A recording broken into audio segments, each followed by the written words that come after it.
Once upon a time there was a dear little girl who was loved by everyone who looked at her, but most of all by her grandmother, and there was nothing that she would not have given to the child. Once she gave her a little cap of red velvet, which suited her so well that she would never wear anything else. So she was always called Little Red Riding Hood. One day her mother said to her, "Come, Little Red Riding Hood, here is a piece of cake and a bottle of wine. Take them to your grandmother, she is ill and weak, and they will do her good. Set out before it gets hot, and when you are going, walk nicely and quietly and do not run off the path, or you may fall and break the bottle, and then your grandmother will get nothing. And when you go into her room, don't forget to say good morning and don't peep into every corner before you do it." "I will take great care," said Little Red Riding Hood to her mother, and gave her hand on it. The grandmother lived out in the wood, half a league from the village, and just as Little Red Riding Hood entered the wood, a wolf met her. Little Red Riding Hood did not know what a wicked creature he was, and was not at all afraid of him. "Good day, Little Red Riding Hood," said he. "Thank you kindly, wolf." "Whither away so early, Little Red Riding Hood?" "To my grandmother's." "What have you got in your apron?" "Cake and wine. Yesterday was baking day, so poor sick grandmother is to have something good to make her stronger." "Where does your grandmother live, Little Red Riding Hood?" "A good quarter of a league farther on in the wood. Her house stands under the 3 large oak trees. The nut trees are just below. You surely must know it," replied Little Red Riding Hood. The wolf thought to himself, "What a tender young creature. What a nice plump mouthful. She will be better to eat than the old woman. I must act craftily so as to catch both." So he walked for a short time by the side of Little Red Riding Hood, and then he said, "See, Little Red Riding Hood, how pretty the flowers are about here. Why do you not look round? I believe, too, that you do not hear how sweetly the little birds are singing. You walk gravely along as if you were going to school, while everything else out here in the wood is merry." Little Red Riding Hood raised her eyes, and when she saw the sunbeams dancing here and there through the trees and pretty flowers growing everywhere, she thought, "Suppose I take grandmother a fresh nosegay. That would please her too. It is so early in the day that I shall still get there in good time." And so she ran from the path into the wood to look for flowers. And whenever she had picked one, she fancied that she saw a still prettier one farther on, and ran after it, and so got deeper and deeper into the wood. Meanwhile, the wolf ran straight to the grandmother's house and knocked at the door. "Who is there?" "Little Red Riding Hood," replied the wolf. "She is bringing cake and wine. Open the door." "Lift the latch," called out the grandmother. "I am too weak and cannot get up." The wolf lifted the latch, the door sprang open, and without saying a word, he went straight to the grandmother's bed and devoured her. Then he put on her clothes, dressed himself in her cap, laid himself in bed, and drew the curtains. Little Red Riding Hood, however, had been running about picking flowers, and when she had gathered so many that she could carry no more, she remembered her grandmother, and set out on the way to her. She was surprised to find the cottage door standing open, and when she went into the room, she had such a strange feeling that she said to herself, "Oh dear, how uneasy I feel today, and at other times I like being with grandmother so much." She called out, "Good morning," but received no answer, so she went to the bed and drew back the curtains.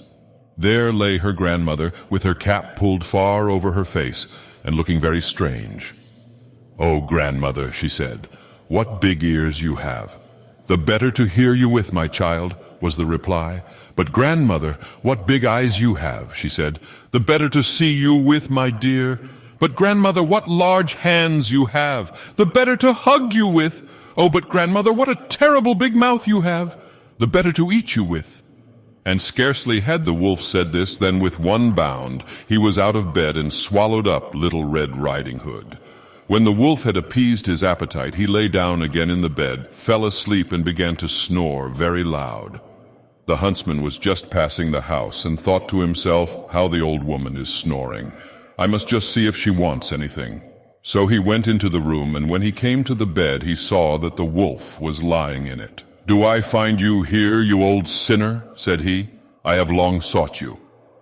Then, just as he was going to fire at him, it occurred to him that the wolf might have devoured the grandmother, and that she might still be saved. So he did not fire, but took a pair of scissors and began to cut open the stomach of the sleeping wolf.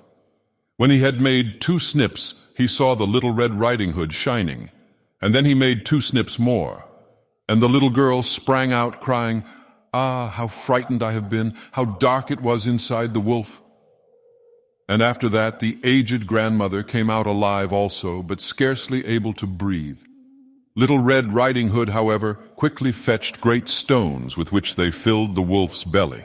And when he awoke, he wanted to run away, but the stones were so heavy that he collapsed at once and fell dead. Then all 3 were delighted. The huntsman drew off the wolf's skin and went home with it. The grandmother ate the cake and drank the wine which Little Red Riding Hood had brought and revived. But Little Red Riding Hood thought to herself, "As long as I live, I will never by myself leave the path to run into the wood when my mother has forbidden me to do so."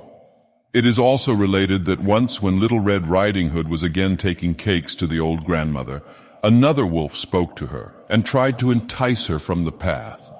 Little Red Riding Hood, however, was on her guard and went straight forward on her way and told her grandmother that she had met the wolf and that he had said good morning to her, but with such a wicked look in his eyes that if they had not been on the public road, she was certain he would have eaten her up. "Well," said the grandmother, "we will shut the door that he may not come in." Soon afterwards the wolf knocked and cried, "Open the door, grandmother, I am Little Red Riding Hood and am bringing you some cakes." But they did not speak or open the door. So the graybeard stole twice or thrice round the house, and at last jumped on the roof, intending to wait until Little Red Riding Hood went home in the evening, and then to steal after her and devour her in the darkness. But the grandmother saw what was in his thoughts. In front of the house was a great stone trough, so she said to the child, "Take the pail, Little Red Riding Hood. I made some sausages yesterday, so carry the water in which I boiled them to the trough." Little Red Riding Hood carried until the great trough was quite full. Then the smell of the sausages reached the wolf, and he sniffed and peeped down, and at last stretched out his neck so far that he could no longer keep his footing, and began to slip, and slipped down from the roof straight into the great trough, and was drowned. But Little Red Riding Hood went joyously home, and no one ever did anything to harm her again.